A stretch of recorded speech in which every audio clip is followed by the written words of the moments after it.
Olá pessoal, bom dia, boa tarde, boa noite a todos os senhores que são inscritos no nosso canal Anotações de Processo Civil.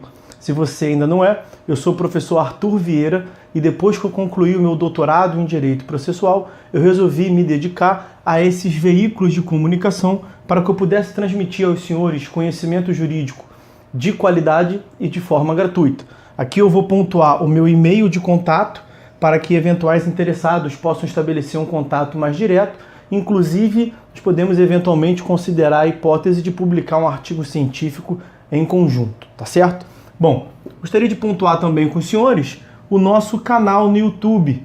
Se você ainda não é inscrito, basta clicar no ícone do livro que fica no canto inferior do vídeo para que você se inscreva. Sugiro também que você clique no ícone do sininho para que você possa ativar as notificações dos vídeos que são constantemente disponibilizados por aqui. Gostaria de apresentar também aos senhores a nossa plataforma acadêmica, arturvieiracursos.com.br, onde os senhores encontrarão cursos online de modo gratuito, inclusive com a emissão de certificado válido em todo o território nacional, tá certo? Então, após a pausa, nós vamos tratar do vídeo de hoje. Então, senhores, vamos continuar a análise do nosso livro Anotações de Teoria Geral do Processo, agora pelo tópico A Jurisdição no Estado Contemporâneo. Vamos lá, vou seguir aqui pela análise das minhas palavras. Ao longo do século XX, uma série de fenômenos sociais, políticos, econômicos e culturais alteraram profundamente os traços das sociedades e estados contemporâneos. Graves episódios, notadamente o advento de regimes totalitários e as duas grandes guerras mundiais, impuseram uma reação positiva, a consolidação de um modelo de ordenamento jurídico que confere primazia à Constituição. É o que se tem no atual direito brasileiro. E aí vão apresentar aos senhores uma série de características inerentes a esse movimento, que nós já tratamos, inclusive, em outros vídeos, diversas considerações relevantes: pós-positivismo, neoconstitucionalismo, uma nova função da interpretação da hermenêutica. Vamos aqui pontuar para fechar esse capítulo já extenso sobre a jurisdição. Item A. Vigora a Constituição rígida, não pode ser alterada por normas hierarquicamente inferiores. Mais do que isso, sua própria alteração mediante emendas submete-se a limites formais e materiais, cláusula pétreas, incluindo-se entre esses últimos a proibição da supressão ou esvaziamento dos direitos e garantias fundamentais, artigo 60 da Constituição Federal. Aliás, isso tem relação com a segunda, que é a próxima característica. Item B, próxima característica. Há no texto constitucional a positivação do catálogo de direitos fundamentais. Os direitos e garantias fundamentais não estão enunciados como simples valores ou metas programáticas. Estão normativamente prescritos. E a Constituição preocupa-se em explicar sua aplicabilidade imediata. Vejam o parágrafo 1º do artigo 5º da Constituição Federal. Próxima característica, terceira, item C. Esse aspecto põe em destaque a terceira característica. É a chamada omnipresença de regras e princípios na Constituição.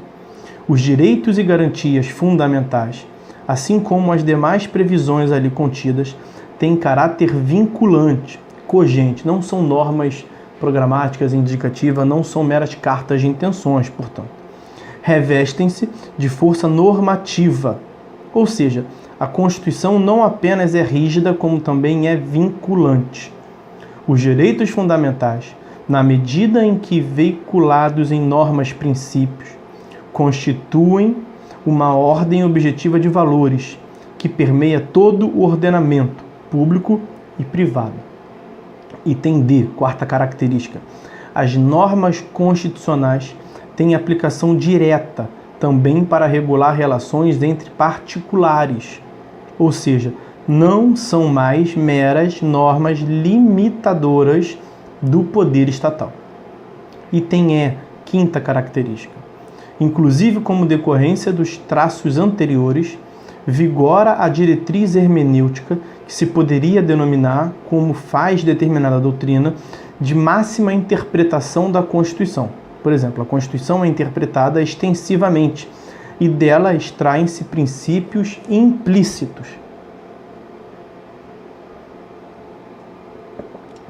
Item F, sexta característica. Pelas mesmas razões, impõem-se peculiaridades na interpretação e aplicação das leis infraconstitucionais à luz da Constituição. Interpretação de acordo com a Constituição, interpretação conforme a Constituição, suprimento de lacunas constitucionais, ponderação e balanceamento de princípios com técnicas de interpretação da Constituição. Item G, salvo engano, já é o sétima característica. Há ainda um aspecto essencial, sem o qual os anteriores nem sequer se poriam: a garantia jurisdicional da Constituição, consagrada não apenas no direito à tutela jurisdicional do artigo 5º, inciso 35 da Constituição, mas também nos mecanismos de controle direto de constitucionalidade, nos instrumentos de jurisdição das liberdades e nos meios de proteção coletiva. Item H, oitava característica. De resto, multiplicaram-se os direitos difusos, direitos que pertencem a toda a coletividade e a cada membro seu simultaneamente, pertencem a todos e a cada um individualmente, a todos e a cada um simultaneamente. Direito ao meio ambiente, é de todos e é meu, é de todos e é meu. Ao patrimônio histórico e cultural, à diversidade, etc. Estabeleceu-se uma sociedade de massas, com uma grande quantidade de indivíduos titularizando direitos que, embora individuais, são homogêneos, análogos entre si. Milhares de consumidores de um mesmo produto com defeito têm direito à reparação de danos. Milhões de aposentados ou de servidores públicos têm direito a um mesmo aumento em suas pensões ou salários. Milhões de contribuintes têm o direito de não pagar um tributo que é inconstitucional, e assim por diante. Tudo isso conduz ao estabelecimento de conflitos que não são individuais, mas coletivos. Nesse sentido, tem-se uma Constituição que não apenas norteia ou inspira, nem meramente limita o restante do ordenamento, mas que o impregna com seus valores e ditames. Trata-se da constitucionalização do ordenamento jurídico, fenômeno não de todo recente nem restrito ao direito brasileiro. No Brasil, ele assumiu toda a sua magnitude com a Constituição de 88. Diante desse cenário, a jurisdição assume papel de imensa importância nos atuais estados de direito, cabendo-lhe permanentemente identificar e concretizar os valores fundamentais estabelecidos na Constituição. Fica descartada a ideia de que a jurisdição consista na atividade de aplicação pura e automática da lei ao caso concreto. A concepção é essa discutível, mesmo antigamente.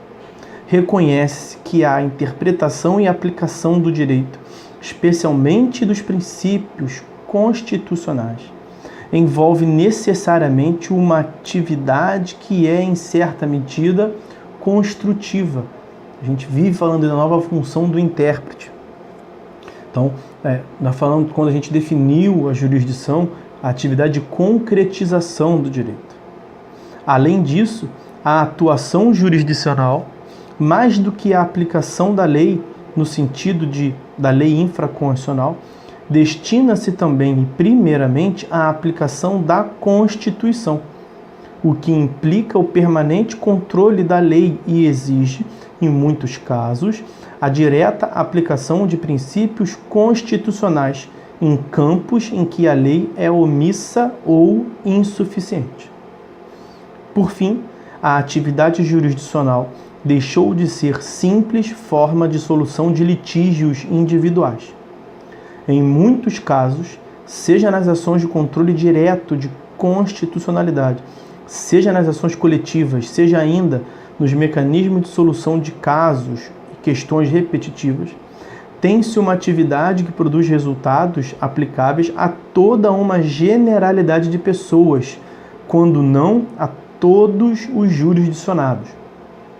Com isso, assim, o papel do judiciário de órgão pacificador de conflitos também é potencializado e assume novas características nesse contexto. Os órgãos jurisdicionais passam a equacionar não apenas litígios privados intersubjetivos, mas verdadeiros conflitos institucionais, que põem em choque a sociedade como um todo. Basta tomar como exemplos importantes questões enfrentadas pelo judiciário brasileiro nos últimos 10 anos, como a interrupção da gestação de feto anencéfalo, pesquisas com células tronco de embriões, efeitos jurídicos da união homoafetiva, responsabilidade por possíveis perdas em planos econômicos, etc.